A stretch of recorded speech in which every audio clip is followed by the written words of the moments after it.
நீங்கள் உங்கள் பாவங்களிலிருந்து, உங்கள் கீழ்ப்படியாமைகளிலிருந்து, அடிக்கடி நீங்கள் செய்கிற தவறுகளிலிருந்து உங்களால் விடுதலை அடைய முடியாமல் இருப்பதற்கு காரணம், நீங்கள் கற்றுக்கொள்ளாமல் இருப்பதுதான்.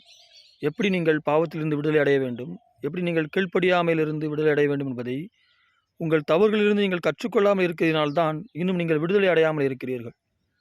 இப்பொழுது என்கிற எழுத்தை நீங்கள் வரைய வேண்டுமானால், நீங்கள் அது எப்படி எழுத வேண்டும் என்று நீங்கள் கற்றுக்கொள்ள வேண்டும். அதை நீங்கள் கற்றுக்கொண்டால்தான் நீங்கள் என்கிற பரிசுத்தத்தை எழுத முடியும். அப்படி தேவனுடைய வார்த்தை ஒவ்வொன்றையும் நீங்கள் எப்படி செய்ய வேண்டும், எப்படி அதில் நடக்க வேண்டும் என்பதை நீங்கள் கற்றுக்கொள்கிற பொழுது அந்த வார்த்தையின்படியே நீங்கள் இருப்பீர்கள். அந்த வார்த்தையாக நீங்கள் இருப்பீர்கள்.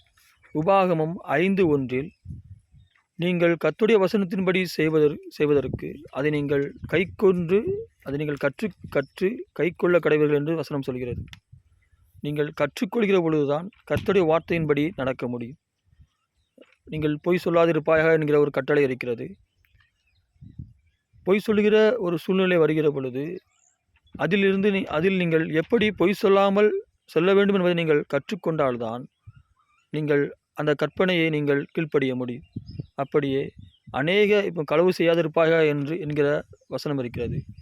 நீங்கள் களவு செய்வதற்குரிய சூழ்நிலை இருக்கிறது பொழுது, நீங்கள் பிறரை ஏமாற்றக்கூடிய சூழ்நிலை உங்களுக்கு இருக்கிற பொழுது, இல்லை என்றால் பிறர் உங்களிடத்தில் ஏமாறுகிற நிலையில் இருக்கிற பொழுது நீங்கள் எப்படி நடந்து கொள்ள வேண்டும் என்பதை நீங்கள் கற்றுக்கொண்டால்தான் அப்படிப்பட்ட சூழ்நிலைகள் நீங்கள் கர்த்தருடைய வார்த்தையின்படி நீங்கள் நடக்க முடியும்.